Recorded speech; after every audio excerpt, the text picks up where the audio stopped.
할렐루야. 앞사람 옆사람 인사하겠습니다. 반갑습니다. 사랑합니다. 한번 인사하십시다. 축복합니다.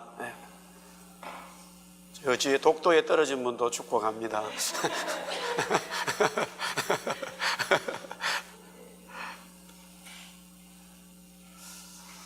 주님의 이름으로 다시 한번 여러분을 주의 이름으로 축복하고 사랑합니다. 할렐루야. 오늘부터 또 선모 타임 해제되어서 근데 날씨가 많이 추워졌습니다만은 오늘 예배하는 이 예배를 주님이 받으시고 말씀을 통하여 저와 여러분들에게 은혜 주실 줄 믿습니다.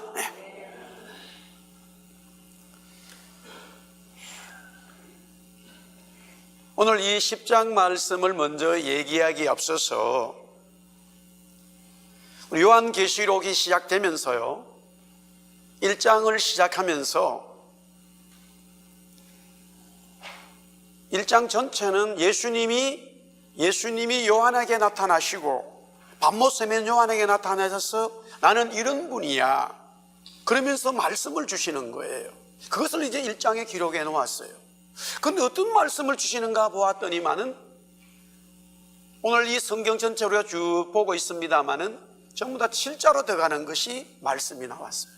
첫 번째 3장부터 7교회가 나온 거예요. 쭉 2장, 3장, 7교회가 진행이 됐어요. 그 다음에 7인이 나와야 되는데 7인이 나오기 전에 천상의 예배가 나오는 거예요. 4장과 5장이에요. 천상에 드려지는 예배가 있어요. 그러고 난 다음에 6장에 와서 7인이 나오는 거예요. 7인이 첫 번째, 두 번째부터 해서 6번째 떼고 7번째 떼면은 그 다음에 7 나팔이 나와야 되는데 그 사이에 또 삽입되는 말씀이 있더라는 거예요. 그러니까 한 장면에 7이라고 하는 그 무언가를 말씀하시면서 진행하는데 그 사이사이에 삽입되어지는 환상들이 묵시적인 말씀이 들어있어요. 그러면 주님께서 요한에게 주시는 그 말씀 사이들에 삽입되어진 것이 전혀 다른 것이냐? 그것이 아니라 전체적인 하나의 공통성을 가지고 있다는 것입니다. 오늘 우리가 읽은 이 말씀은 7째 이제 인이 지나고 난 다음에 나팔이 7째 인을 떼니까 7개의 나팔이 쫙 나왔어요. 그래서 첫 번째, 두 번째, 세 번째, 네 번째, 다섯 번째, 6번째까지 7 나팔이 불러졌어요. 그 다음에 7째 나팔을 불면 다시 처음부터 7 대접이 진행되는데 그 사이에 10장 1절에서부터 11장 14절까지 또 삽입되어지는 환상과 말씀이 요한에게 임했다라는 것이에요. 왜 그러면 7인에서 7 나팔, 7 나팔에서 7 대접으로 심판에 대한 말씀이 강조 반복되는 중에 삽입의 묵시의 환상이 요한에게 임했을까? 중요하지요. 그러나 제가 이미 4장 5장 말씀을 들었을 때에 설명을 드렸습니다마는 4장에는 천상의 예배가 나오는데 거룩하다 주 하나님 곧 전능하신 이여 전에도 계셨고 이제도 계시고 장차 오시리라. 24장로들과 천사들이 영광과 존귀와 찬송을 부르면서 주님께 예배하는 모습이 나와요. 그리고 5장은 두루마리의 책, 즉 하나님의 말씀이 있는데 아무도 그 책을 열 자가 없다고 하기에 요한이 울기 시작합니다. 이때에 한 장로가 다윗의 뿌리 어린 양 예수 그리스도가 그 책을 여는 자라고 하면서 장로들과 수많은 천사들이 죽임을 당하신 어린 양은 능력과 부와 지혜와 힘과 존귀와 영광과 찬송을 받으시기에 합당하다라고 하면서 찬송을 하는 거예요. 끝없이 찬송을 하는 거예요. 천상의 예배와 모습을 요한이 보았습니다. 그런데 그 5장이 끝나면서 가만히 보니까 지상에서 눈물로 기도하는 성도들의 기도가 그 천상 예배에서 드려져서 하나님 앞에 주님 앞에 상달되어져 있다라는 거예요. 금대접에 바쳐가지고 금대접의 기도들이 담겨져서 주님 앞에 와 있다라는 거예요. 그것이 천상 예배에 대한 마지막 그림이었어요. 그러니 요한은 그와 같은 박해 시대에 우리가 기도하는 성도들의 기도가 천상 예배에서 하나님 앞에 이렇게 드려주는구나 하는 소망과 비전과 기쁨과 은혜가 막 충만한 거예요. 할렐루야.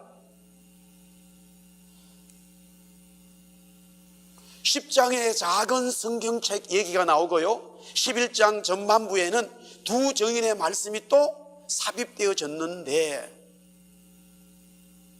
왜 그와 같은 심판과 심판 사이에 자꾸만 하나님은 요한에게 삽입되어진 어떤 말씀들을 주실까, 환상을 주실까?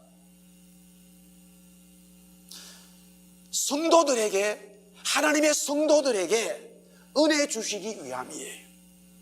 우리 한번 따라합시다. 하나님은 우리에게 은혜 주시고자 합니다. 은혜 주시고자 합니다. 계속 일곱 나팔, 일곱 대접은 심판이에요. 망하는 거예요. 하나님의 심판이에요. 심판의 이야기가 끊임없이 진행돼요. 근데 그 사이마다 그 어떤 삽입되어지는 말씀들이 왜 그렇게 하시느냐? 하나님의 성도들에게 힘을 주기 위함이에요. 하나님의 심판은 반드시 있다. 그러나 하나님의 인치심을 받은 흰옷을 입은 성도들은 이런 심판과는 관계가 없다라는 거예요. 마치 애굽에 재앙이 내렸지만은 이스라엘 민족이 살고 있었던 고센 땅에 심판의 재앙이 임하지 않았던 것과 같지요. 또한 로마 황제에 의해 엄청난 핍박과 박해가 성도들에게 지금 밀려오고 있지만 인간이 하는 심판은 심판이 아니라는 거예요. 하나님이 하시는 게 진짜 심판이다라는 것을 자꾸 말씀하시면서 성도들에게는 큰 은혜를 주시고 성도들에게는 힘을 주시는 하나님의 메시지가 삽입삽입 들어있는 거예요. 그래서 이 계시록의 말씀을 읽었던 요한과 그때 당시의 성도들은 이 말씀을 읽으면서 로마의 박해를 이겨나갈 수 있는 힘이, 성령의 힘이, 하나님의 은혜의 힘이 그들에게 넘쳤던 거예요. 할렐루야.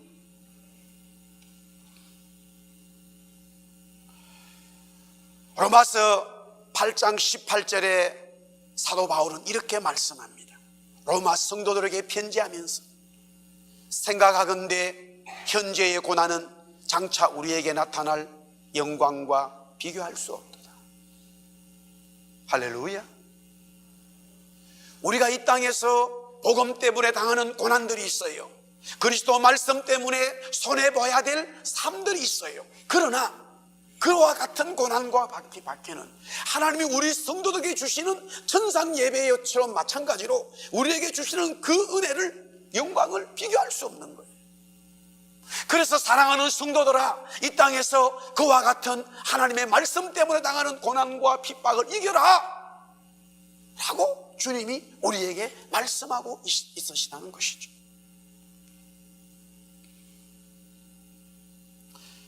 자, 오늘 우리 말씀을 읽었습니다마는 2절 말씀 다시 한번 읽겠습니다. 2절 말씀만, 우리 본문 10장 2절 우리 다 같이 한번 읽습니다.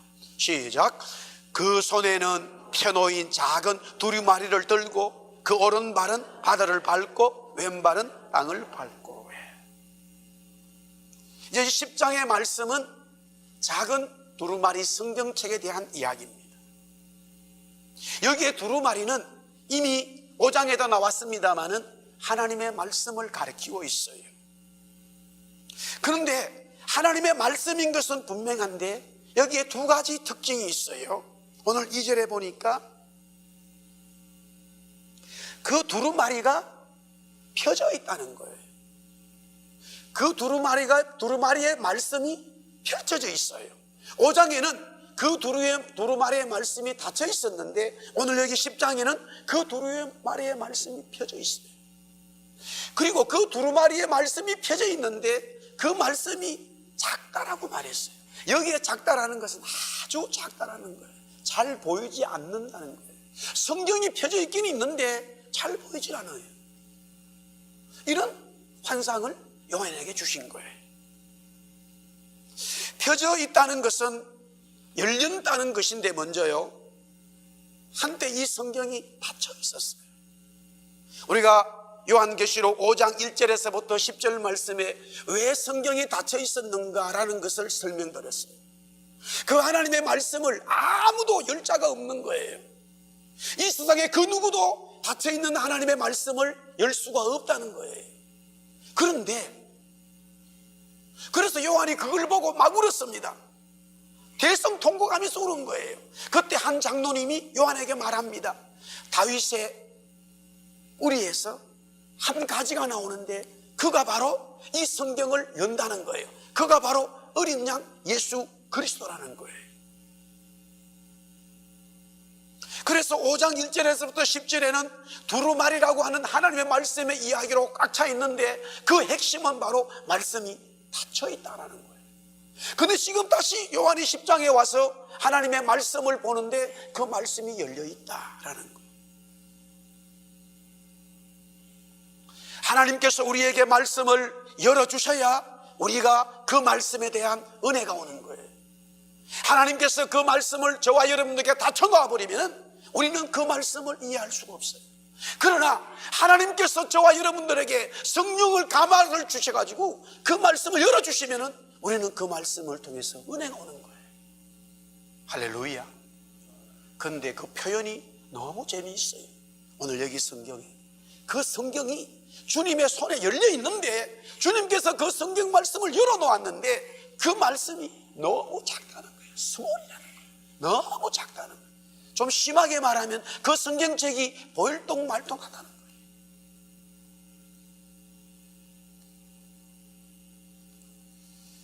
여기서 작다라고 얘기한다는 것은 우리가요 일반적으로 큰 영향력이 없거나 아니면 중요하지 않을 때 보통 쓰는 말이에요.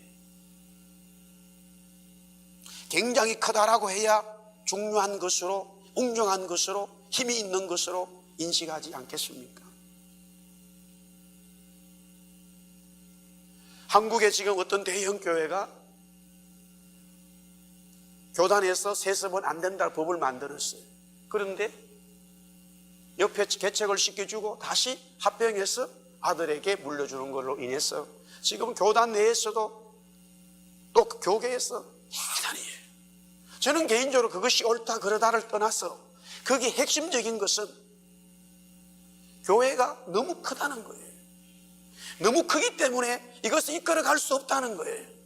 또 거기에 대해서 반대하는 사람들도 예를 들어서 저 시골 경상북도 아니면 뭐 전라남도 충청도에서 어느 작은 교회에서요 노인네들요 어르신들 뭐 10분 20분 정도 있는 그런 교회도 많아요. 아버지가 수십 년 하다가 아무리 무거워도 나오지 않으니까 아들아 너가 이거 좀 맡으면 좋겠다. 세습한다고 그거 반대하는 사람 아무도 없어요. 양쪽 다 저는요 크다라고 하는 우리 인간의 판단이 하나님의 뜻을 놓칠 수 있다는 거예요. 우리는 눈에 보이는 것으로 크다, 눈에 보이는 것으로 작다 먼저 판단을 내려버려요. 이것을 너무 잘 알기 때문에 오늘 여기에 하나님의 천사가 손에 하나님의 말씀을 가지고 있는데 그 말씀이 너무 작은 말씀이에요. 그런데 천사의 전체적인 모습은 정말로 작은가? 아니에요. 오늘 성경에 보니까 두루마리 성경책은 분명히 작은데 천사의 모습은 작은 것이 아니었어요. 오늘 말씀을 시작하면서 10장 1절에 힘센 다른 천사라고 했어요. 힘이 세다라고 표현하고 있어요. 힘이 굉장히 센 천사가 나타났다는 거예요. 그리고는 오른발은 바다를, 왼발은 땅을 밟고 있었습니다. 온 세상을 주관하고 다스리고 있다는 것을 나타내지요. 그뿐만이 아니라 그 천사가 소리를 외치니까 사자가 부르짖는 같이 엄청난 소리가, 큰 소리가 나는 거예요. 다른 모든 외형적인 모습은 너무 큰데 성경책만 작은 성경책을 가지고 있는 거예요.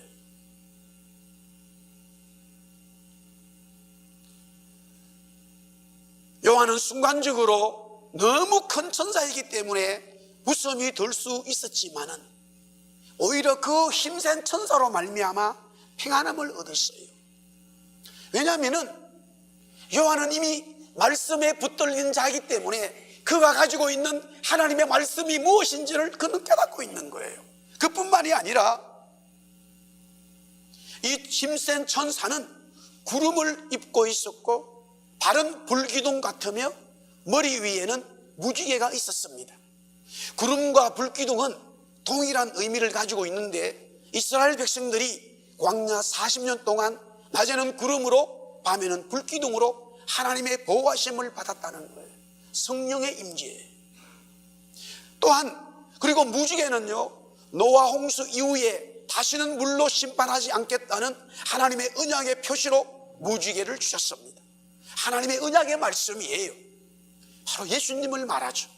요한계시록 4장 3절에 보니까 앉으신 이의 모양이 벽옥과 홍보석 같고 또 무지개가 있어 보좌에 둘렸는데 그 모양이 녹보석 같더라.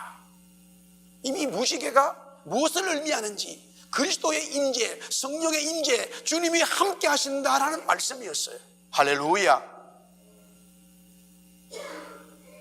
자, 다시 우리가 그림을 보겠습니다. 요한이 지금 6번째 나팔이 불고 난 다음에 7번째 나팔이 불려야 되는데 7번째 나팔이 불리기 전에 하나님은 요한에게 또 새로운 환상을 보여주시는데 힘센 천사가 나타난 거예요. 한쪽 발은 바다를, 한쪽 발은 땅을, 그래서 온 우주를 이 땅을 통치하고 있는 천사를 보았어요. 온 우주에 그의 머리 위에 구름이 있고 그의 무지개가 있어요. 너무 힘세다는 거예요. 너무너무 웅장한 천사를 본 거예요. 그런데 유일하게 하나님의 말씀인 성경책만 아주 작은 것을 가지고 있어요.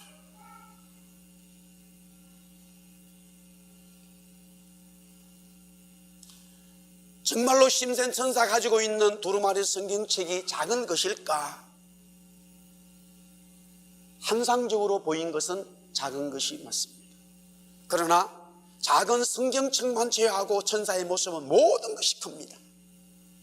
땅과 바다를 밟고 있는 엄청나게 큰 천사입니다. 그렇다면 작은 성경책이 작은 것이 아님을 우리는 보게 되어집니다. 구원의 은총을 입지 않은 자들은요, 성경책이 작게 보입니다. 그러나 구원의 은혜를 입은 자들은 이 말씀이 크게 보일 것입니다. 다시 말씀드립니다. 구원의 은혜를 모르는 사람들은 하나님의 말씀이 작게 보일 것입니다. 그러나 구원을 받은 사람들, 하나님의 사람들, 하나님의 인치심을 받은 사람들은 말씀이 제일 삶의 중심인 것이 보이기 때문에 말씀이 제일 크게 보일 것입니다.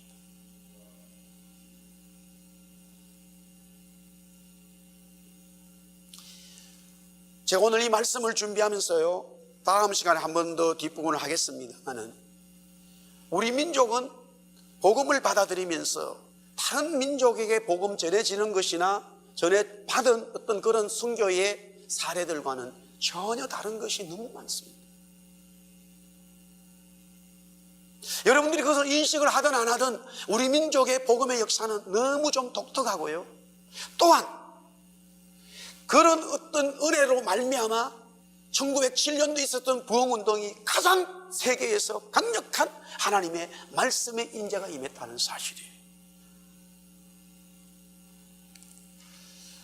우리 민족이 복음을 들어오는 그 루트를 보면은 만주에서 들어오는 게 있었고요, 하나는 일본에서 들어오는 게 있었고, 또 하나는 중국에서 바로 배를 건너와서 평양으로 오는 이 세 루트가 있었습니다.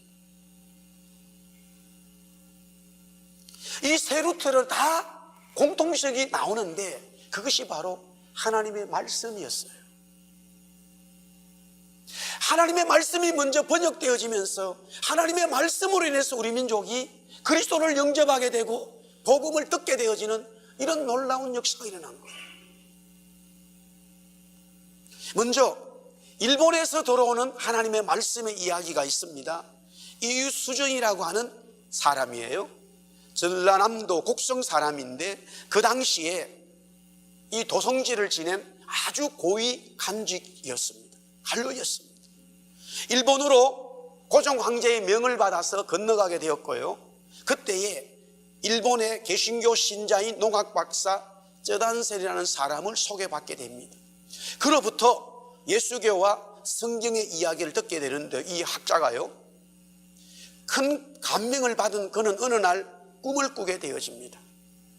한 사람은 키가 크고 한 사람은 키가 작은 두 사람이 책이 꽉 차 있는 보따리를 걸머쥐고 이수정 그분에게 찾아와서 그에게 줍니다. 이것이 무엇인가 하고 이수정이 묻습니다. 두 사람은 책이라고 대답했어요. 그러면 이수정 그분이 그렇게 말해요. 무슨 책이냐고 묻자 저들은 한국의 모든 책보다 가장 중요한 성경책이다, 그렇게 말했어요. 꿈을 깨고 이수정은 그때부터 이것이 하늘로 주신 계시다라고 받아들이고요, 하나님의 말씀을 읽고 탐독하기를 시작합니다. 그러면서 그는 1883년 4월 29일 날 도쿄에 있는 노월전 교회에서 야스카와 일본 목사에게 세례를 받고 그때부터 하나님의 성경인 말씀을 우리말로 번역하기 시작합니다. 그래서 나온 것이 최초로 마가복음이었는데요, 그뿐만이 아니라 이 이수정이가 일본에 있으면서요, 미국 선교에다가 선교사를 보내달라고 간청의 글을 보내게 됩니다. 그래서 그 글을 읽은 많은 사람들 중에 젊은 두 선교사가 감동을 받고 하나님이 주신 영감이다, 메시지다라고 오게 되는데, 그 두 사람이 누구냐? 아펜젤러와 은더우드입니다. 그래서 이 두 선교사가 조선에 오기 전에 먼저 일본에 와서 이수정을 만나가지고 그 사람에게 조선의 역사와 상황 그리고 조선 말을 배우면서요, 이수정이가 번역한 마가복음을 그 두 사람에게 주고 가서 우리 민족에게 이 복음을 전해달라고 그런 거예요. 그러면 왜 이수정 씨는 다시 조선에 못 오느냐? 금기였어요. 고종의 황제의 명령을 받고 가가지고 지금 해야 일은 안 하고 엉뚱한 이 지금 예수 믿고 성경 번역하고 있으니까 돌아가면 죽게 되니까 바로 오지를 못한 거예요. 그래서 우리 민족은 마가복음이라는 우리말 번역의 성경이 되어가지고 우리 한국 사람이 그때부터 성경이 읽혀지기 시작한 거예요. 자, 북쪽에서 돌아온 복음의 이야기를 해보겠습니다. 서상륜이라고 하는 사람이 만주에서 복음을 듣게 되는데요, 장사꾼이었습니다. 그런 그가 병이 들려가지고요, 영국 선교사에 의해서 치료를 받게 되어져요. 그리고는 영국 선교사 로스 목사에게 세례를 받고 복음을 듣고 하나님의 사람이 됩니다. 그런데 이 사람도 바로 이 한문 성경을 가지고요, 누가복음과 요한복음을 우리말로 번역을 합니다, 만주에서. 그리고 그 성경을 가지고 와서 근서인이라고 합니다. 근서인이 요사인 없죠. 근서인이 뭐냐면은 성경책을 가지고 쭉 다니면서 그냥 성경책 주는 거예요. 예수 믿으세요 말하는 게 아니라 그냥 성경책만 주는 거예요. 그것이 북쪽 신유주의 만주에서부터 시작된 우리 민족의 복음의 역사예요.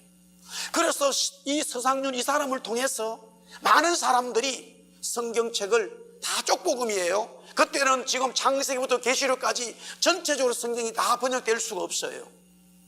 마가복음, 요한복음, 누가복음, 시편, 아주 조금씩 성경이 사람들에게 전달되어졌어요. 여기서 끝나지 않죠. 토마스 선교사는 1865년 1차로 한문으로 된 성경을 200권을 백령도와 인근 섬 주민들에게 나누어 줍니다. 2차로 1년 뒤에 다시 1866년 평양 근처 대동강 강변에서 성경을 보고하는데요, 그가 죽어가면서 이렇게 말합니다. 오 하나님, 이 사람들이 하는 일을 모르오니 이 사람의 죄를 용서하여 주옵소서. 조선 땅에 뿌린 복음의 씨앗이 헛되지 않게 하소서. 내 영혼을 받아주소서. 그는 이렇게 기도하면서 결국 순교를 당합니다. 예수 믿으세요 이 말 한마디 못하고 성경책만 던져주고 죽어버린 거예요. 그런데 그때에 이 토마스를 죽였던 사람이 있습니다. 포졸이 박충건이라고 하는 사람인데요, 자기가 참으로 토마스를 죽였어요. 죽이는데 그 토마스가 성경책을 휙 집어 던졌어요. 죽고 나서 집에 왔습니다. 집에 와서 누워있는데 성경책 던진 것이 자꾸 생각이 나서 그 야밤에 그 성경책은 그때는 금서였어요. 아무도 누구도 성경책을 가져서는 안 돼요. 그래서 밤에 다시 대동강 강변에 나가니까 토마스가 던진 성경책이 있어요. 그것을 가지고 옵니다. 그래서 대체 이게 뭐라고 적혀 있나 읽게 되어지지요. 박중근이가 예수 믿게 되어져요. 그래서 최초의 장로가 됩니다. 이게 우리 복음의 평양의 역사예요. 할렐루야. 우리가 지금 복음 전하러 가면요, 붙들어 놓고 예수 믿으세요. 예수님은 이런 분입니다. 따라하세요. 이런 분, 이렇게도 복음이 전거되는데 우리 민족은 특이한 사례가 된 거예요. 성경책이 번역되어지면서 우리 민족은 성경을 먼저 가졌어요.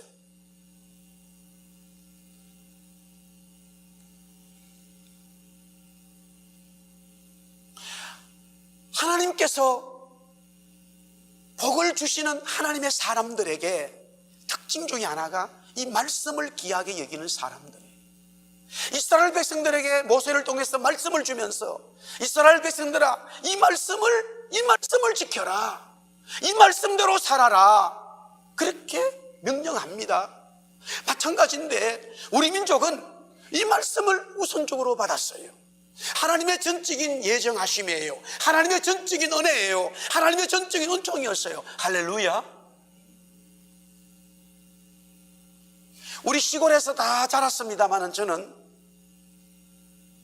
어릴 때부터 이 성경을 가르침을 배웠어요. 이 성경의 가르침이 가장 중요한 책이라고 배워왔어요. 우리는 자라면서 학교에 가면서 국어책, 산수책, 영어, 음악 많은 책들 위인전 읽게 되어집니다만은 이 책이야말로 우리의 인생을 바꾸는 가장 중요한 책이다. 그렇게 교육을 받았어요. 지금 요한에게 하나님의 큰 천사가 나타났습니다. 지금 요한과 성도들은 자꾸만 박해에 밀려오고 있습니다. 안 믿는 사람들, 로마 황제를 따르는 사람들은 그들이 읽는 이 하나님의 백성들이 보는 성경책 귀하게 여기지를 않습니다. 그러나 만에 하나라도 어떤 사람이 이 성경책을 귀하게 여기고 이 말씀이 무슨 말씀인가, 이 말씀이 어떤 말씀인가 깨닫게 되어지면 그 사람에게 하나님의 새로운 비전과 역사가, 구원의 역사가 임한다는 사실이에요. 할렐루야. 이수정 갈료가요, 일본에 가가지고 그 농학 박사를 만났는데 집에 마태복음 5장의 말씀이 있어요. 마음이 가난한 자는 어떻다고요? 천국이 저희 것이다. 보세요. 마음이 가난한 사람인데 가난한 사람이 어떻게 천국을 소유할 수 맞지 않아요. 지금 너무나 역설적이다는 거예요. 정말 우리의 말씀이 뭔지, 우리가 그 마음이라고 하는 것은 그 마음 속에 그리스도의 복음의 말씀이 채워졌을 때에, 그리스도의 말씀이 채워졌을 때에 그 말씀으로 인하여 우리는 천국이 되는 거예요. 그리스도가 내 속에 충만해짐으로 말미암아 내 삶이 천국으로 바뀌는 거예요.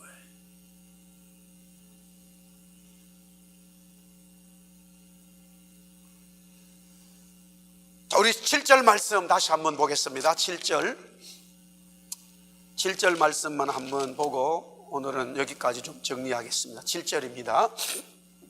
다 같이 있습니다. 시작. 일곱째 천사가 소리내는 날 그의 나팔을 불려고 할 때에 하나님이 그의 종 선지자들에게 전하신 복음과 같이 하나님의 그 비밀이 이루어지리라 하더라. 일곱째 천사가 소리를 내는 날 나팔을 불려고 한다 그랬죠.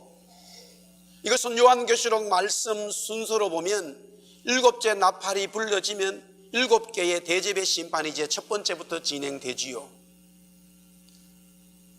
심판을 강조하기 위한 묵시적인 환상의 말씀인데요, 일곱째 인을 뗄 때에 일곱 개의 나팔의 심판이 진행되고 또 일곱 번째 나팔이 불 때 일곱의 대접이 진행되면 하나님의 심판이요 3번이나 있는가,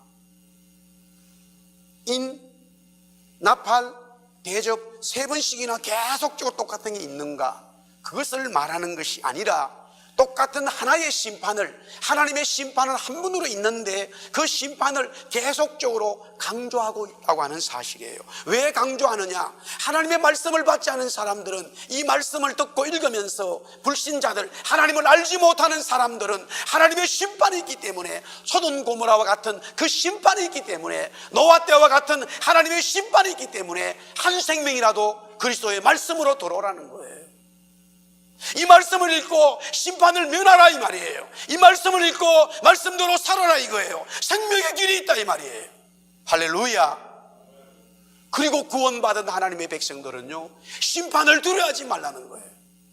구원받은 하나님의 백성들은 심판을 두려워하지 말고 내가 너와 영원히 함께한다라는 이 메시지로 계속적인 심판이 강조 똑같은 이야기가 반복되고 있다는 것이에요. 하나님의 심판은 한 분밖에 없어요. 하나님의 심판이 임하는 그날, 그리스도 주님이 다시 오시는 날이에요. 믿으시면 아멘. 심판이 또 있고 이게 아니라 하나님의 심판은 한 분으로 있어요. 그 심판하는 날, 하나님의 심판이 임하는 날, 그리스도 주님이 재림에 오시는 거예요. 그러나 오늘 말씀은 계속적으로 심판에 대한 말씀은 강조하고 있어요. 반복하고 있어요.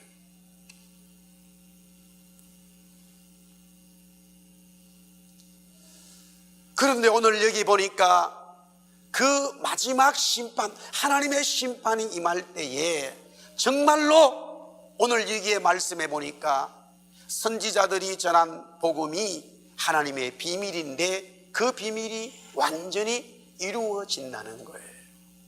할렐루야. 여러분들, 하나님의 심판이 임하는 그날에 우리가 이 말씀을 붙들은 것이, 우리가 기록되어진 말씀에 이렇다 저렇다 믿고 있지만 그것보다 상상할 수 없는 하늘의 복음의 비밀이 그때서야 다 열려버린다는 거예요.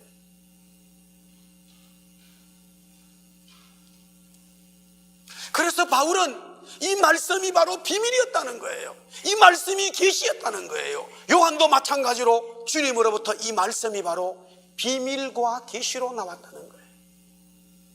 우리 눈에는 크게 보여야 사람들은 따라갑니다. 우리는 크게 보이는 것에 다 경배하게 되어 있습니다. 그래서 우상을 만드는 조건에 중요한 것은 다 크게 만들어요. 김일성 우상요 크게 만들어요. 바알 우상 크게 만들어요. 모든 사람들이 다 볼 수 있도록 만드는 거예요. 그래서 그 우상이 사람들의 마음과 심령과 모든 삶을 완전히 장악할 수 있는 그와 같은 무언가를 만드는 거예요. 그러나 하나님은 우리에게 그렇게 역사하지 않으셨어요. 주님은 마구간에 오셨어요. 주님은 고난을 받으셨어요. 주님은 십자가를 지었어요. 그 나사렛 예수가 어떻게 하나님의 아들 그리스도야? 크게 보였다면 사람들은 거기에 경배했을 거예요.